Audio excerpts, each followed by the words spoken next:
sudah membuat orang bermaksiat, kata ulangnya 7 keturunan makan uang haram. Maka saya bersyukur sekali kepada Allah, bersyukur banget. Allah lahirkan saya, Allah ciptakan orang tua saya dilahirkan dari keluarga yang sederhana. Saya bersyukur banget.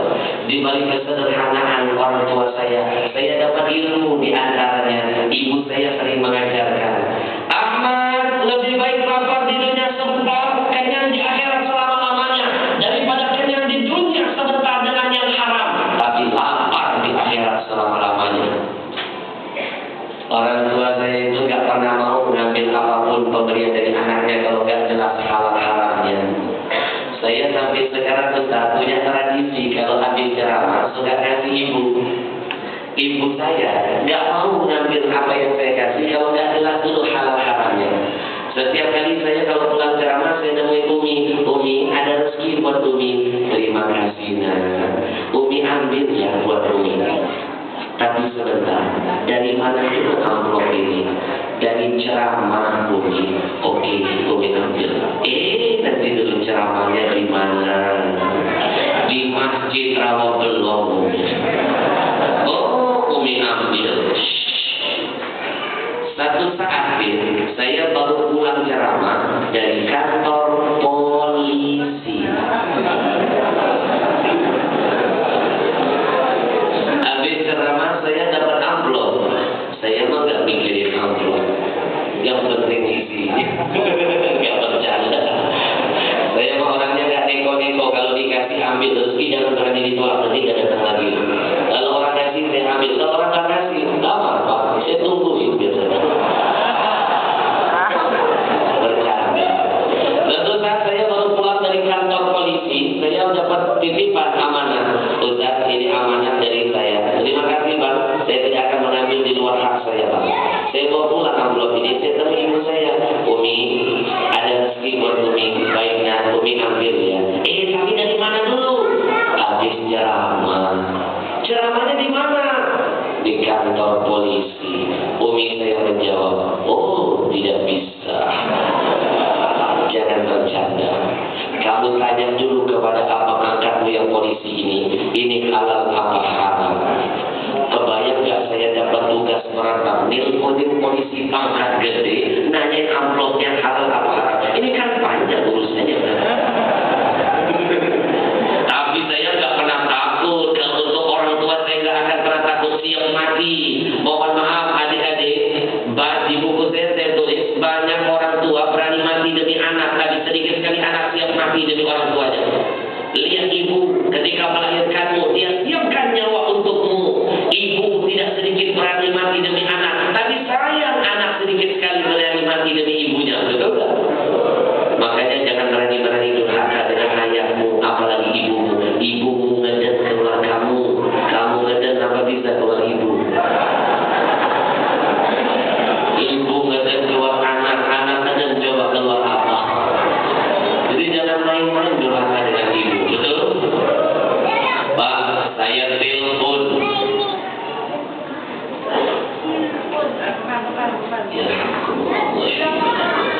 Saya telepon abang angkat saya gak takut Pak. Mohon maaf, kenapa harus takut dengan manusia kalau gak salah? Kalau takut dengan makhluk berarti kita sudah musyrik kepada Allah. Karena takut itu hanya hak bagi Allah. Betul kan? Jadi jangan takut kalau benar. Saya telepon abang angkat saya. Bang, mohon maaf Bang, tidak ada niat ingin melecehkan institusi abang atau diri abang. Saya ini punya kebiasaan Bang, kalau dapat apa-apa ngasih ibu biar makin berkah. Ibu saya juga punya tradisi nggak mau ngambil Bang kalau nggak jelas halalnya. Begitu saya kasih amplop, ibu nggak mau begitu dengar dari kantor polisi. Maksud lo? Bang, tolong Bang, katakan yang sejujurnya. Kalau halal bilang halal, kalau haram katakan haram. Begitu dengan ini abang saya menjawab, tolong handphonemu kamu loudspeaker kan biar ibu sekalian mendengar.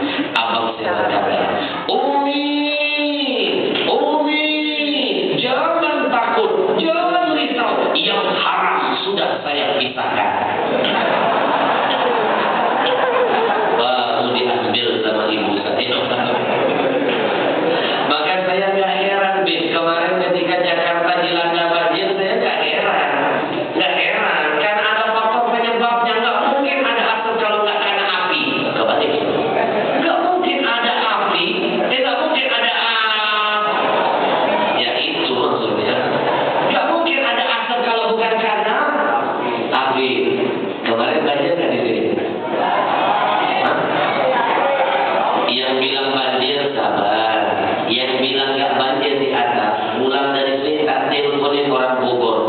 rumah nggak nyampe sini.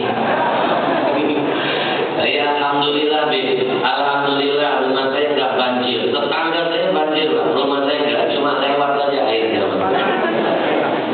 Jangan main-main tuh. Allah kalau sudah murka kirim bencana, hukumnya al-bala yaum. Al-bala yaum, hukumnya merata. Karena kesalahan seseorang yang lain jadi kena.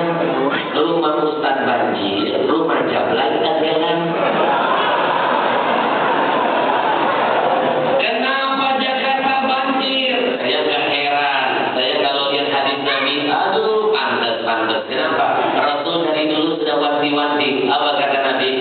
Man jama'a malan bi ghairi haqqin sallatahu Allah bil ma'i wat tini. Apa kata Nabi? Kalau ada satu bangsa di dalamnya para pemimpinnya sudah tak peduli lagi cari uang, halal haram dihantar. Tunggu kata Nabi, Allah balas bangsa itu dengan dua cara. Pertama dengan air, kedua dengan tanah. Dengan air maksudnya apa? Banjir di mana-mana. Dengan tanah artinya apa? Longsor terus melanda, dicuci oleh Allah. Maka kalau ingin selamat dari musibah, jauh dari bencana, terhindar dari malapetaka, ayo kita kembali kepada Al-Quran. Wa ma kana Allah mu'adzibahum wa hum yastaghfirun. Allah tidak akan jadi kirim bencana dan musibah kalau masih banyak yang baca istighfar. Kita istighfar sama-sama, kita mohon di penghujung ini, mudah-mudahan Allah lindungi kita dan keluarga kita dari bencana dan musibah. Amin.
Sebenarnya dia lagi mikir, abis ini mau ngomong apa.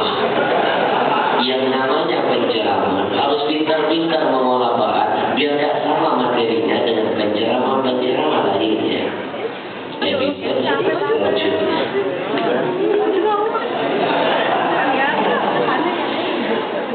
Kita dan Rasulullah bedanya cuma Rasul itu tipe orang yang sedikit-sedikit tawadu. Kita baru punya jabatan, tawadunya cuma. Coba saya buktikan faktanya betapa Nabi kita, Masya Allah. Adik manis, Nabi itu pernah Allah terbangkan ke level paling tertinggi. Namanya apa? Sidratil. Tidak pernah ada makhluk manapun yang pernah menembus level tertinggi ini kecuali Nabi kita. Dan gak tanggung-tanggung Nabi kita ketemu dengan zat yang maha tinggi, ketemu dengan zat yang maha besar. Pertanyaannya begitu turun ketemu dari Allah, ketemu dengan Allah. Nabi turun ke bumi. Apakah Nabi lantas petambang petenteng merasa tinggi dan merasa besar seperti para pemimpin sekarang kebanyakan baru jadi pemimpin 5 tahun? Sombongnya kayak 17 setan. Padahal itu cuma jabatan di dunia. Nabi kita pernah menembus level tertinggi, ketemu dengan Allah yang maha tinggi, ketemu Allah yang maha besar, tapi gak pernah merasa besar dan gak pernah merasa tinggi. Ini pesan buat kita. Gak ada yang bisa kita sombongkan di dunia ini, karena sombong itu milik siapa? Milik siapa? Salam.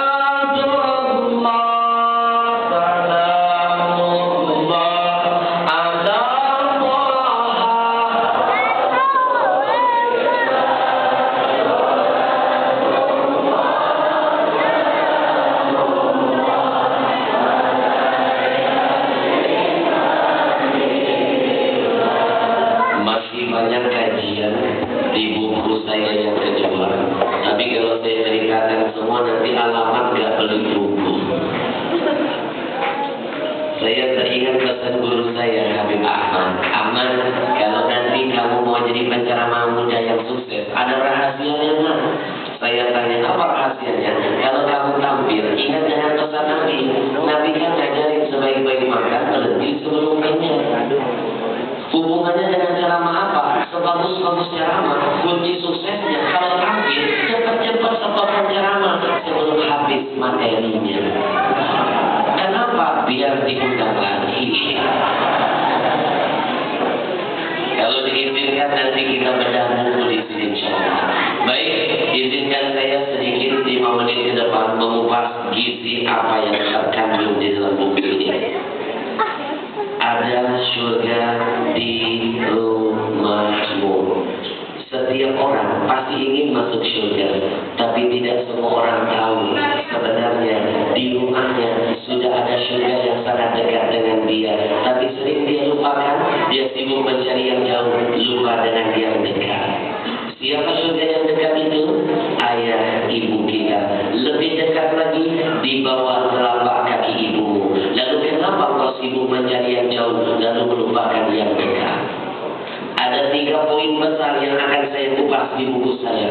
Poin pertama, ada orang bisa mendatangi surga yang jauh, tapi nggak pernah punya waktu mengunjungi surga yang dekat. Yang jauh didatangi, yang dekat nggak pernah dikunjungi. Saya dapat ilmu dari Allah ketika saya diundang ceramah ke Kalimantan Selatan. Di sana saya diundang oleh orang pengusaha paling kaya. Saking kayanya, sebulan penghasilannya 60 miliar. Usahanya apa?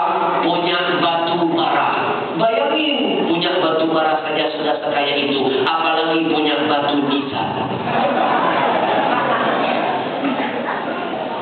Saya hadir ke sana diundang acara pernikahan anaknya. Pestanya 7 malam 7 hari. Setiap malam itu yang datang 6.000 orang dikasih makan plus amplop. Setiap malam ada hiburannya. Malam pertama goyang ngebor. Malam kedua dia undang goyang ngejor. Malam ketiga goyang patah-patah. Malam keempat goyang intik. Malam kelima goyang gergaji. Malam keenam jangan-jangan goyang nyungsok. Malam ketujuh giliran saya ceramah. Saya merasa risih dengan urutan ini. Saya tanya, Bang, kok malam 1 dan 6 goyang-goyangan, malam 7 kok ceramah, Bang? Dia menjawab, malam ke-7 spesial bagian penyucian.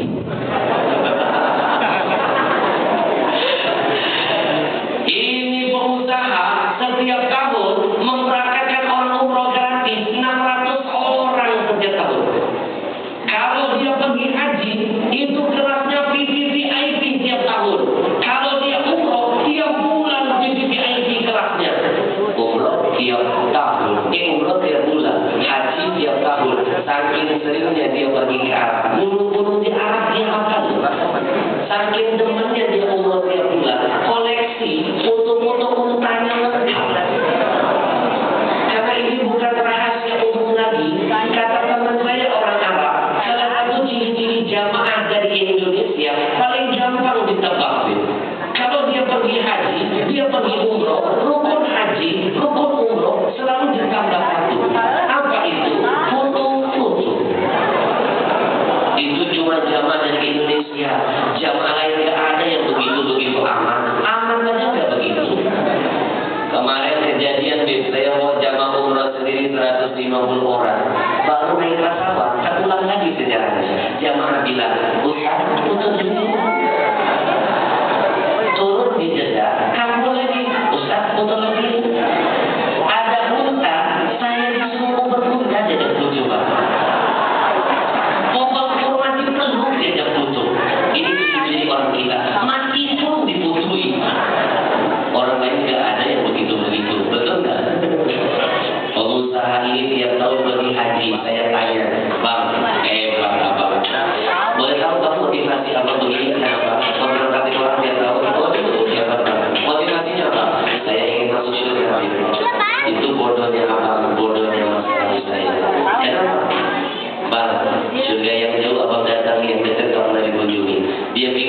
bertanya, siapa surga yang dekat itu?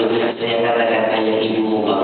Dia peluk saya, dia nangis lalu berkata, kok Habib tahu saya nggak pernah datangi ayah ibu saya? Mohon maaf dik, siapa yang bisa jadi orang haji pasti mabrur? Belum tentu.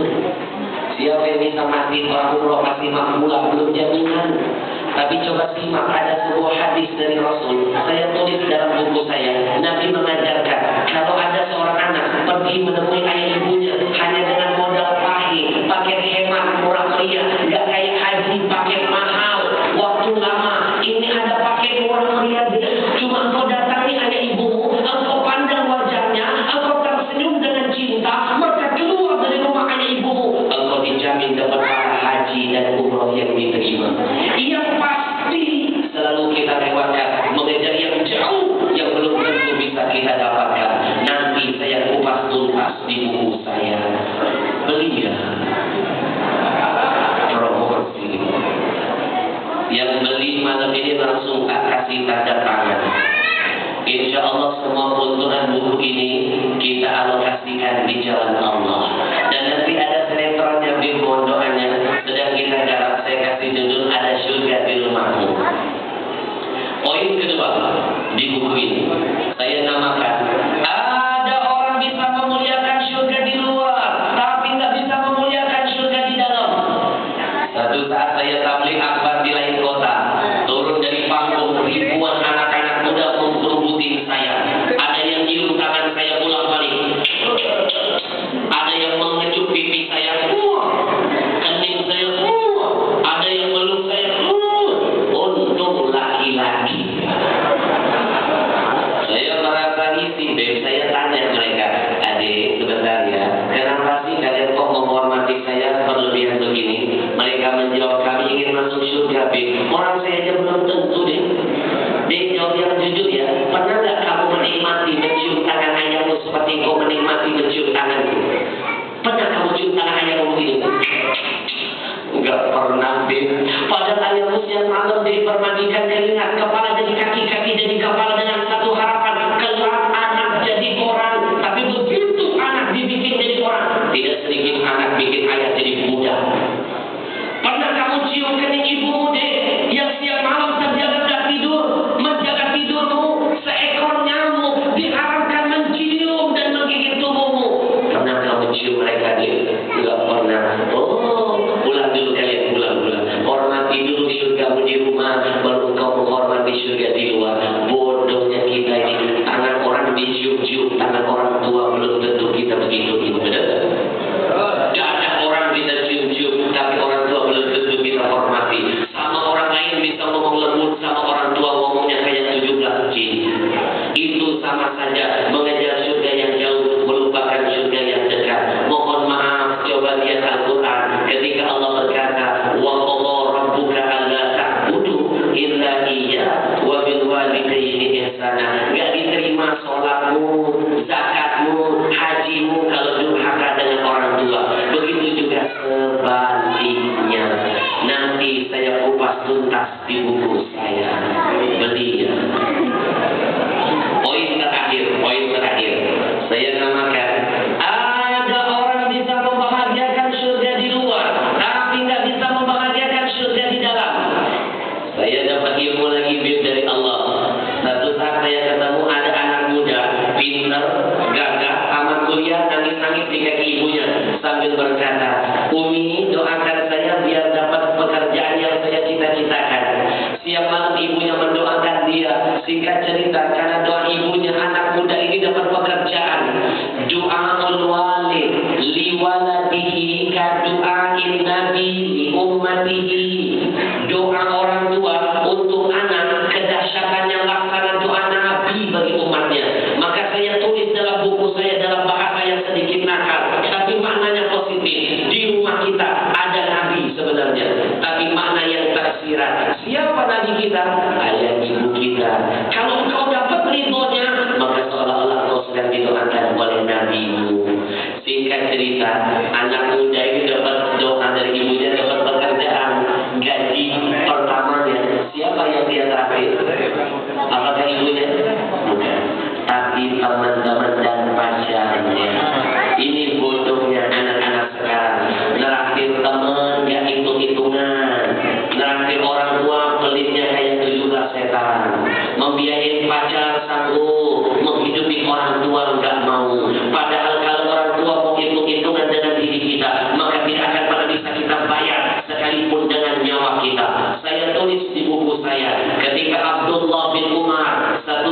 ketika musim haji, melihat ada seorang anak muda menggendong wanita tua di atas lehernya. 7 kali dia bawa tawaf mengelilingi Ka'bah. Umar terkagum-kagum lalu bertanya, "Hei anak muda, siapa wanita tua yang ada di lehermu?" "Dia ibuku, Umar." "Hebat kamu nak, hebat kamu. Musim haji 7 kali putaran tawaf kamu gendong ibu. Hebat kamu nak." "Umar, apakah dengan cara begini saya sudah bisa membalas jasa ibu saya?" "Demi Allah, 1000 kali engkau mengelilingi Ka'bah tiap hari, belum bisa membayar 1 tetes darah ibumu ketika melahirkanmu." 1 tetes darah ibu melahirkan kita belum bisa kita bayar dengan 1000 kali mutarin Ka'bah. Tiap hari kita gendong ibu di atas leher kita. Maka tanya kepada hati kecilmu, engkau lebih sering membuat ibumu tersenyum, ayahmu tersenyum, atau justru membuat mereka lebih sering sujud, menangis, menyesal kepada Allah melahirkan anak-anak durhaka seperti kita? Nanti ada di bumi saya. Terima kasih pengertiannya. Yang lagi maju di depan saya kasih hadiah. Kalau diizinkan, nanti saya bedah buku ini di sini. Saya ajak tim lengkap saya. Nanti ada trainingnya, kayak ISQ, training ASDR saya namakan. Itu nangis nanti, tersudut-sudut pakai audio visual. Baik, yang berani saya kasih hadiah buku. Pertanyaannya gampang. Siapa yang tahu jawabannya? Mau ditanya dulu. Kalau tadi menyimak pasti bisa menjawab. Pertanyaannya tidak keluar dari materi yang sudah kita bahas. Siapa nama ibu saya? Oh, tadi belum disebut ya. Baik, siapa yang bisa menyebutkan buku yang tadi saya sebut selain buku ini? Judulnya apa? Mas Yunus. Itu ya. Ini yang saya tunggu-tunggu, berani dalam kebaikan.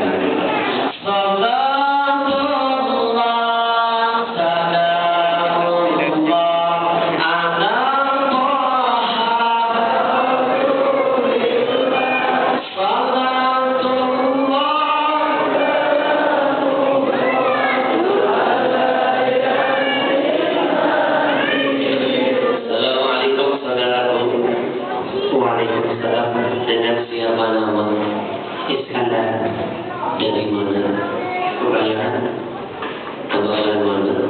Kebayoran mana? Emang ada yang nama? Oke. Baik, tadi menyimak ceramah saya. Insya Allah ada yang bisa disimpulkan kira-kira buku yang tadi yang saya sebut apa? Kita dan Rasulullah bedanya sedikit, cuma sedikit. Maksudnya apa?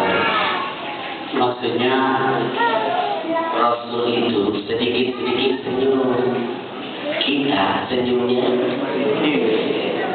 Nabi itu tidak akan lama, berapa sama, belum memulai ucapan selalu mengawali dengan senyuman. Pemimpin sekarang senyumnya sedikit. Kalau Nabi kalau lihat orang, pemimpin sekarang begini senyum sedikit. Jadi beda dengan senyum sedikit. Nabi itu sedikit-sedikit memberi, kita memberi sedikit-sedikit. Nabi itu sedikit-sedikit ingat kita sedikit-sedikit ingin terasa.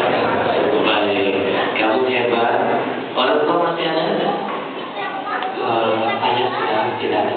Seseorang itu akan tahu betapa berharga ayah ibu nanti kalau sudah meninggalkan kita selama-lamanya. Ada pesan-pesan terakhir.